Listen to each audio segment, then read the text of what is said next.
Welcome back, citizens. We have another Inside Star Citizen. This is the initiative indicative. Interesting choice. Yeah, let's get right into it. Those of you playing Star Citizen for the last month have been experiencing a new kind of mission chain for a new kind of global event called the Overdrive Initiative, the 5-part prelude to the return of a newly improved Xenothreat arriving in the upcoming. And let me tell you, chat, it's been fun as fuck. It's been fun as fuck. I don't care who you are. They're so fucking fun. It's just good. It's just good fun, dude. It's lovely. I've been having a lot of fun with it. Coming Alpha 323. And so this week, we went to the folks who created it to discover their original intentions, to hear their reactions to how it's been going, and to get a look at what lies ahead for this and additional initiatives leading up to 4.0 and beyond. Oh, Jared. Got such a nice, loving voice.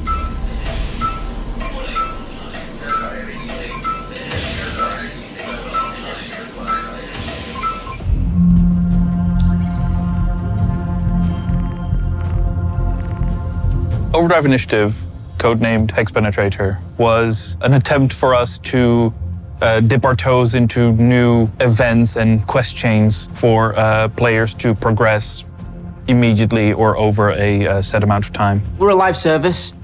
We need to do things that increase engagement and get players playing together. So the Overdrive was our way of experimenting with some stuff that's most common in other MMOs and trying to see if it's a good fit for us. It's a 5-phase mission that prepares the players for the Xenothreat event. And it's one of the first times that we've actually kind of done a longer storyline across multiple contracts rather than here's just one. So in this case, we try to release the new missions weekly, but depending on feedback and information data, we either shorten it a bit or take a bit longer. And the idea is that we run it for a phase. It's somewhat grindable content that gets harder with each new one that you do. And it's all towards some sort of greater narrative. It's more giving the players a deeper understanding of the lore of the game and prepare them in advance to the Xenothreat at the end of a long time mission quest chain.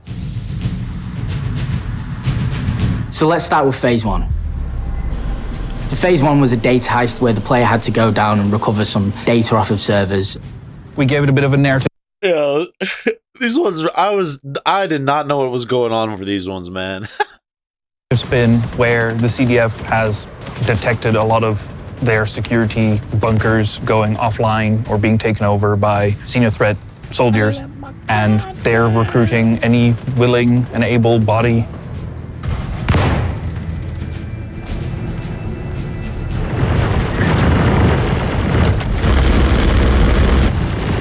And you have to go and infiltrate and capture the data to figure out what they're doing. And keep the server room protected until the hacking is done.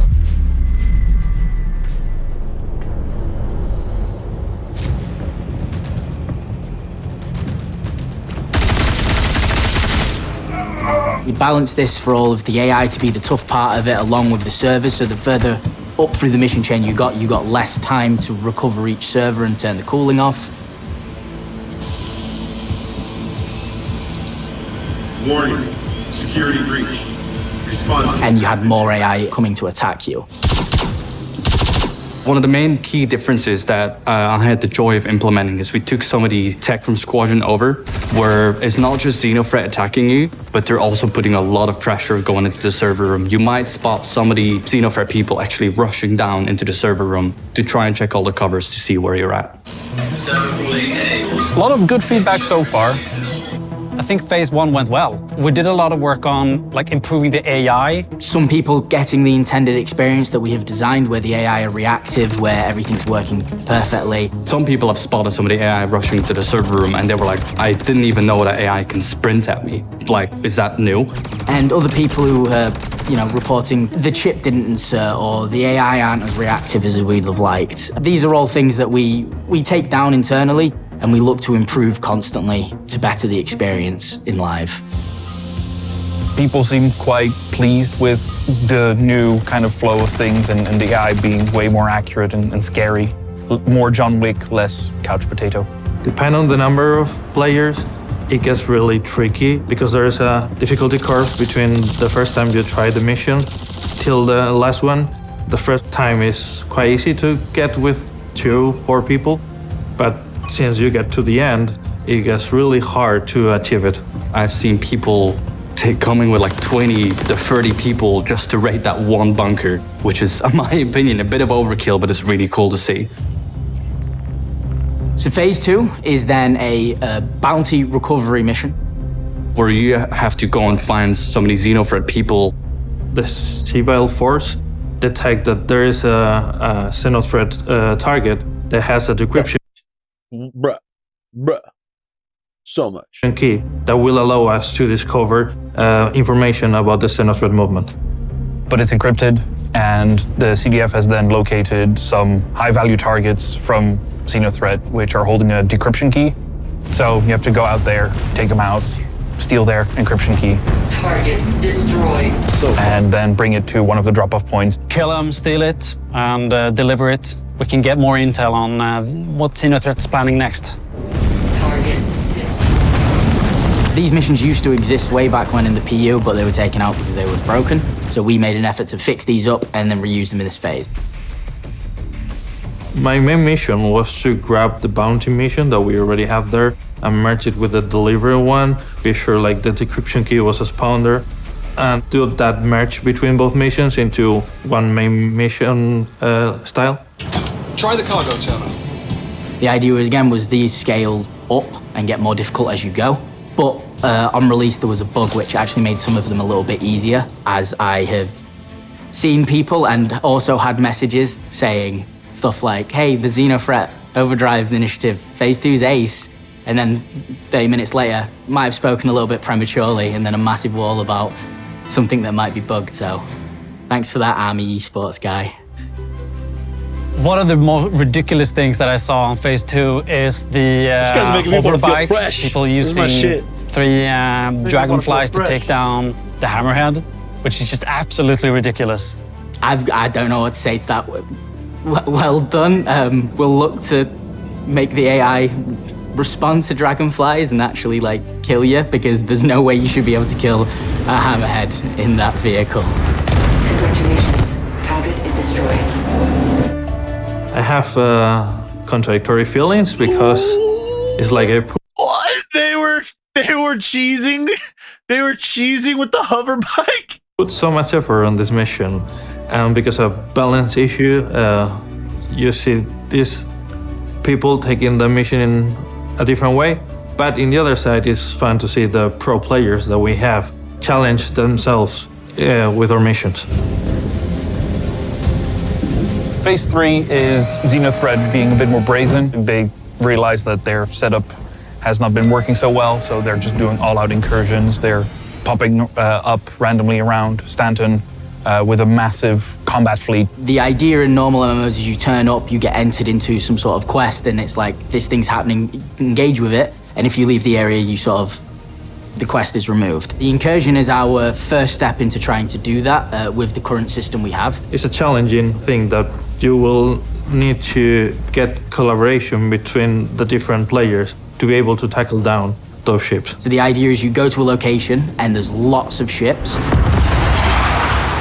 and everyone, it's a server-wide event. So even if you've not done Phase 1 or Phase 2 of Overdrive, you can still do Phase 3. It won't skip your progress, you'll still have to complete the previous phases. But the idea of it's kind of this is happening right now in world for everybody. Everybody needs to get here and help us destroy all of these ships. What's interesting to me there is that when we played it, it was quite difficult, and we needed to cooperate and stay coordinated to take down the big amount of ships that needs to be killed. So as of recording this hasn't happened. What I expect to happen is that some lovely players will turn up in a bunch of dragonflies and just make it all look like so. Thanks in advance.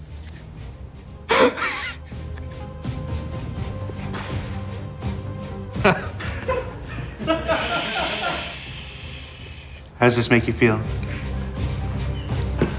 I love dragonflies, I got one. In phase 4, we kind of split it into 2 subsections. So phase 4 will have a section that is a comm array, and then there's like a 4.A, which is Korea. First phase is 3 comm arrays back to back are being taken down by Xenothreat operatives. And then you have to go in and stop them. And in the meantime, as you're doing so, be ready to face some ships. Chat, this whole thing was a W. It's not even done yet. They're guarding it, and you're tasked to reactivate the comm array.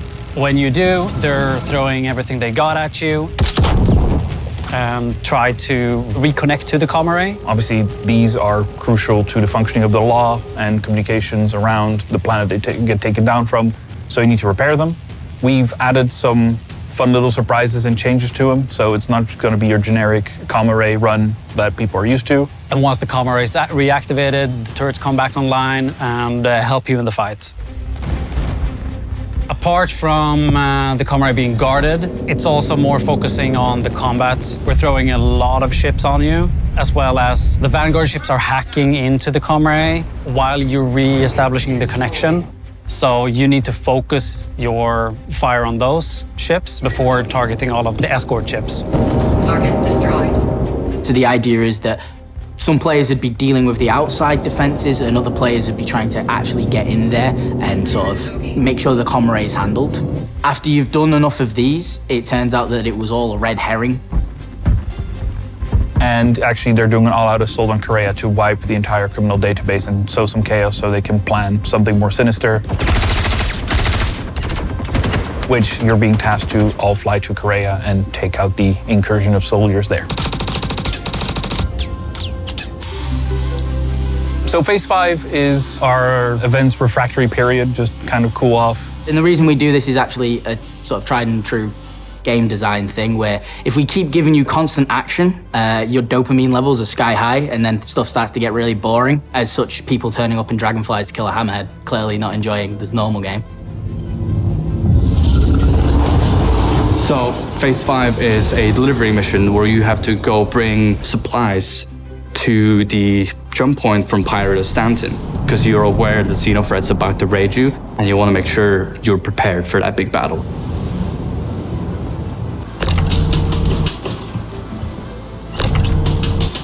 So what we do is we have little respites where the action peaks down and then we'll peak it back up. And because phase 6 is the whole Xenothreat event, which is a huge battle and it's going to be hopefully very difficult, we have a little bit of a respite. Not too much. When you do phase 5 and you have to do these sort of delivery missions, there will be AI there to try and stop you. But it won't be as big as a battle as the previous phases that you would have seen. Parents know you go around shooting people? The jump point itself isn't a whole lot different from any other station, aside from that it looks way cooler because, you know, we're building up. Welcome to Pyro soon. People will get to Pyro soon. Landing complete. But it's also just a very, very, very far way for you to go. Because you're always supplying to Pyro, you don't know where you're picking your supplies from, so it can either be a very quick jump or it can be a very short jump.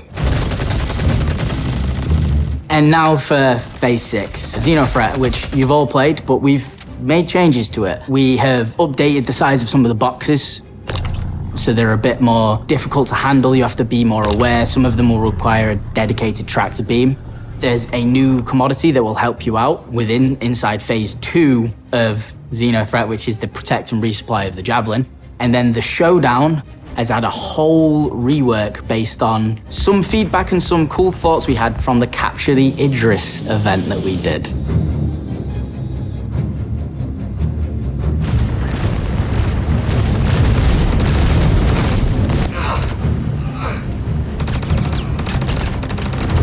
I'm not going to spoil any more of that, but stay tuned.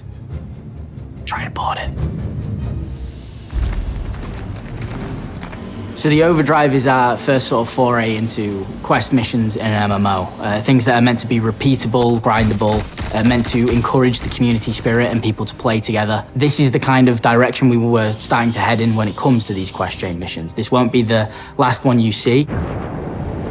So what we're hoping to achieve with Overdrive Initiative is more quest change and mission linking, more in line with other MMOs that are on the market, which for a more enjoyable play experience instead of more disconnected modules, and give a bit of a narrative flow to it as well, to become more a game.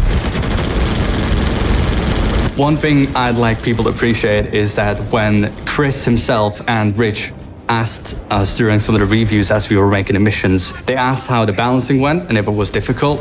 And both Elliot and I's response were, well, for us it's really, really difficult, but we are kind of terrible pilots anyway. I saw players in the forums saying that they have now a motivation to every Friday go back to the game and tackle the new mission. For the development side, what we're trying to achieve with this is just new ways of making missions, make gameplay for players more fun.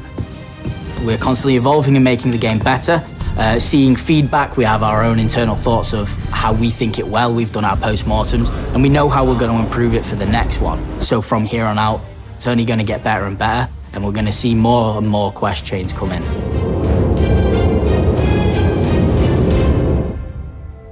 So what did we learn this week? Well, we learned that the Overdrive Initiative has been a fun new addition to the persistent universe that touches an entire host of gameplay features for Star Citizen. That if there's one thing you can always count on, it's that the Star Citizens themselves are going to find emergent solutions to the challenges at hand. And that while this may be just the first gated mission chain for the persistent universe, it definitely won't be the last, as it sets the stage for a proper welcome to Pyro during our journey to 4.0 this summer. And if you haven't played the Overdrive Initiative yet, there's still time to play all 5 phases starting tomorrow and running until the release of Alpha 3.23. For Inside Star Citizen, I'm Jared Huckabee. Thanks for letting us share the process of game development with you, and we'll see you all here next week. W.